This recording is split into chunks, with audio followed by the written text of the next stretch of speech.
Ingat, yang dibawa nggak cuma kucing, kecoa, kelinci, anjing. Yang dibawa gorila, gajah. Ayo, cuma saya nyesel kenapa dia bawa nyamuk itu, saya nyesel. Kenapa kamu bawa nyamuk? Karena kami di Papua, malarianya banyak sekali. Oh, kalau saya di situ hari itu belum nyamuk yang dibawa, sudahlah biarin aja. Nah, begitu dekat dengan Tuhan. Detailnya, ingat, mereka harus bawa makanan binatang-binatang itu. Kalau orang zaman sekarang buat kapal situ nggak mungkin.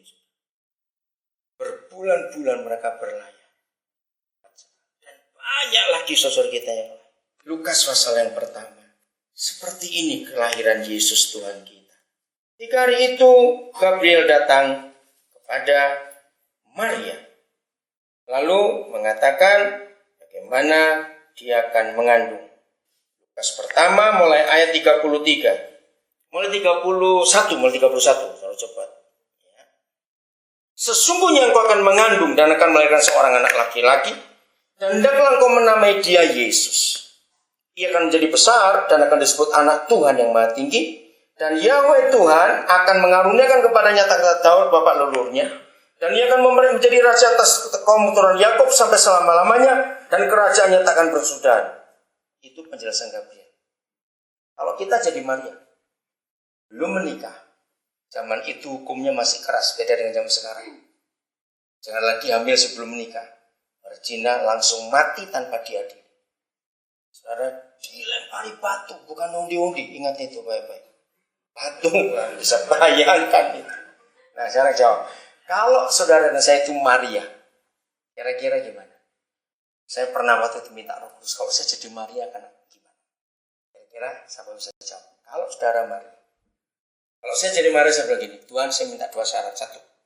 Beritahukan tunangan saya supaya dia gak ninggalin saya. Gitu. Ya, sekarang cowok mana mau? Nggak pernah jama, nggak pernah apa waktu itu hamil gimana ini? Ayo, lucu. Nah, nomor 2 saya minta gini, saya mau hamil tapi perut nggak mau besar. Ayo. Ya tapi bisa aja. Enggak, Maria nggak tanya. Lihat ayat 34. Kata Maria kepada malaikat itu, saya kagum pada kata ini, saudara. Bagaimana hal itu mungkin terjadi? Karena aku belum bersuami. Saudara, rasakan hati Maria. Dia bertanya tidak membantah. Justru ingin tahu. Maka itu saya kagum pada Maria.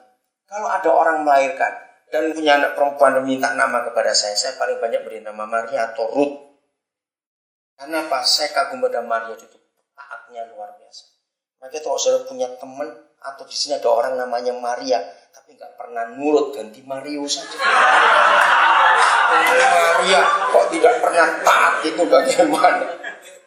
Awas sama nama Maria ya, tapi nggak pernah nurut. Maria ini luar biasa dalam hidup. Dia tahu bagaimana. Berarti dalam ayat 34 ini dia siap hamil tanpa menikah. Risikonya 1, mati. Di sini kita melihat Natal itu artinya pengorbanan. Itu awas kalau ada orang Kristen bagi pendeta Natal minta hadiah, awas. Kenapa? Gak tahu malu.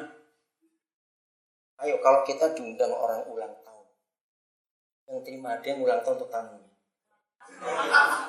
Ya sudah, kita kan tamu minta hadiah, awas. Lu serius, banyak gereja salah persepsi. Natal bukan bagi-bagi hadiah untuk orang Kristen, untuk orang yang belum Kristen. Amin, itu bukti kasih Tuhan kepada dunia. Natal itu pengorbanan. Ayat 35. Jawab malaikat itu kepadanya, Roh Kudus, engkau tolong kami supaya hari ini kami sadar arti yang sesungguhnya dalam nama Yesus. Saudara, hari ini saya akan tunjukkan kebenaran yang sesungguhnya arti Natal. Maria tanya, bagaimana? Malaikat jawab, Roh Kudus akan turun atasmu. Dan kuasa Tuhan yang Maha Tinggi akan menaungi engkau. Coba renungkan pertanyaannya, bagaimana aku bisa hamil? Kalau ada kata Roh Kudus, berarti yang menghamili Maria siapa? Saudara, siapa menghamili Maria? kata turun dan menaungi. Di dalam satu terjemahan yang saya pernah tahu, saya kaget. Roh Kudus akan turun dan menidu kamu. Diterjemahkan secara gamblang, menidu kamu. Kata menaungi itu artinya menutupi, itu artinya menidu. Roh Kudus. Jadi ketika Roh Kudus diberikan oleh Tuhan kepada gereja, seharusnya semua kita itu langsung mengandung. Mengandung apa? Benih Yesus. Benih firman dalam hidup. Nah, inilah kerinduan Bapa di surga jadi manusia.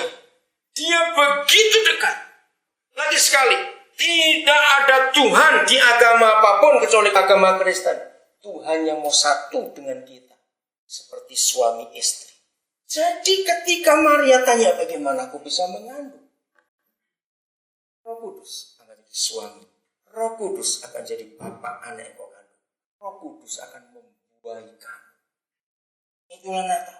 Ayat terakhir. Yakobus pasal yang keempat, ayat yang kelima. Mungkin nanti bisa dilihat dalam bahasa Korea juga, apakah ada perbedaan. Ini luar biasa. Janganlah kamu menyangka bahwa kitab suci tanpa alasan berkata, siapa? Roh. Ini Roh Kudus bukan? Yang ditempatkan Tuhan di dalam diri kita, diingininya, dikehendakinya, dinantikannya.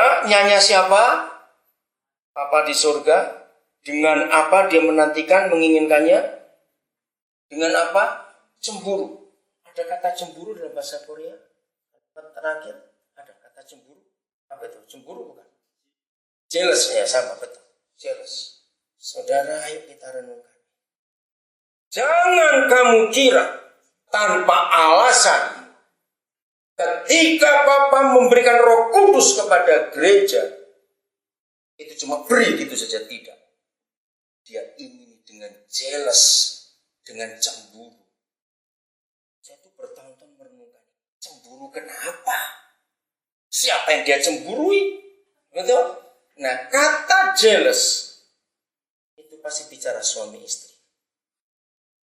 Ya, jangan sampai ada cuma hubungan teman terus cemburu, itu nggak lucu. Itu bukan suami istri. Nah, jadi begitu kata jealous itu ada cemburu, ada itu pasti suami istri. Saya kaget ketika Roh Kudus menunjukkan. Sama seperti, maaf ini ya, suami istri serumur.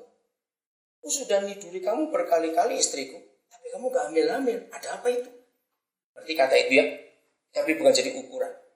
Kita harus punya anak. Ada banyak bantuan termasuk kami gak punya anak kandung.